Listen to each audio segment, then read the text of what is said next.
ketika sebuah pulau punya lebih banyak warganya daripada ruang untuk bernafas. Bayangkan sebuah pulau yang tidak terlalu luas, tapi dihuni oleh ribuan manusia. Ini bukan adegan film, fiksi ilmiah, tapi ini kenyataan di pulau terpadat di dunia. Ya, tempat ini adalah salah satunya di Indonesia. Halaman hanya memiliki ruang yang sedikit, dan tetangga, ya mereka sedekat napasmu sendiri. Pulau ini bernama Pulau Bungin, adalah pulau yang populasi tertinggi di seluruh dunia yang terletak di Indonesia. Negara yang besar dengan banyak pulau, saat ini Indonesia memiliki sekitar 17.000 pulau yang tercatat. Di antara sekian banyak pulau, Pulau Bungin berhasil menarik perhatian banyak orang. Pulau ini berada di perairan Bali dan secara administratif termasuk dalam desa di Kabupaten Sumbawa, Nusa Tenggara Barat. Nama Bungin diambil dari kata bubungin dalam bahasa Bajo yang berarti tumpukan pasir putih di tengah lautan yang luas. Dengan ukuran hanya 8,5 hektar, pulau ini dihuni oleh lebih dari 5.000 penduduk. Sebagian besar penduduk Pulau Bungin adalah suku Bajo yang berasal dari Sulawesi Selatan dan telah mendiami pulau tersebut selama 2 abad. Suku Bajo dikenal sebagai kelompok yang tinggal di area pesisir.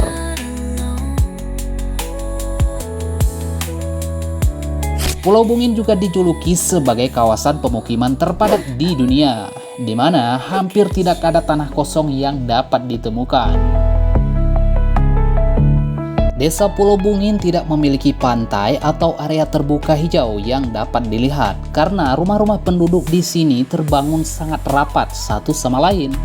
Ketika para wisatawan datang, mereka akan merasakan suasana pemukiman yang padat, di mana rumah-rumah panggung saling berdekatan di pulau yang dipenuhi penduduk. Pulau Bungin tidak memiliki garis pantai yang luas. Sebagai akibatnya, pesisir pulau ini telah dibangun dan direnovasi. Ini menjadi sebuah tempat wisata yang berbeda, karena di sekitar Sumbawa, objek wisata umumnya berhubungan dengan Laut Biru dan Pasir Putih. Tetapi, Bungin justru menawarkan sesuatu yang unik, meskipun tanpa pantai. Pulau Bungin memiliki reputasi yang baik dan hal kuliner seafood dengan rasa khas yang asin dan gurih. Terdapat juga restoran terapung yang menawarkan berbagai hidangan laut, di mana masyarakat Bajo sudah terkenal sebagai pelaut handal. Sehingga anak-anak di Bungin terampil menjelajahi lautan dan menangkap ikan. Anak-anak di desa ini juga bisa membantu orang tua mereka bekerja dengan menyelam untuk mencari ikan. Masyarakat Bajo yang tinggal di Pulau Bungin berasal dari Sulawesi Selatan dan telah bermigrasi ratusan tahun yang lalu. Akhirnya menetap di wilayah pantai Pulau Sumbawa.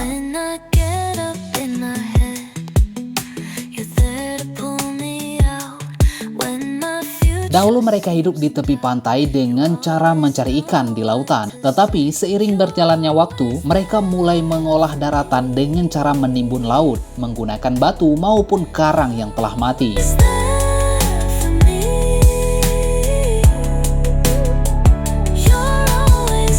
Nah, sekarang kita bahas tentang komunikasi mereka, guys.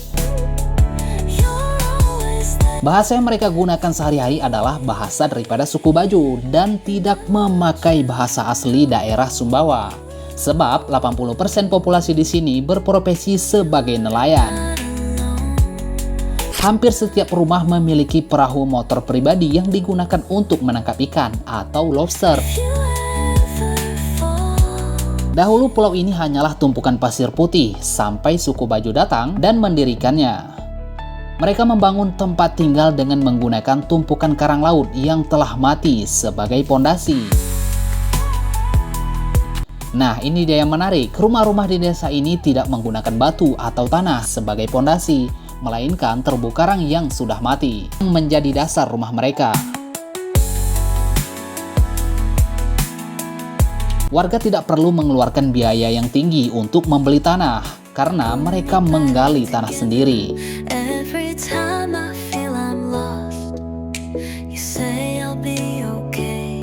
Saat ini, rumah-rumah di sini telah tampak lebih modern dan tidak berbeda jauh dengan desa-desa lain di Indonesia. Bangunan mereka terbuat dari papan, sedangkan atapnya bisa menggunakan seng atau genteng yang kuat.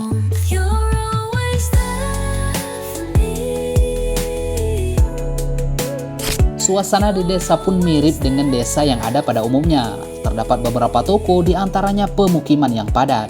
Dan hewan ternak seperti ayam dan kambing tampak berkeliaran di sekitar rumah-rumah warga.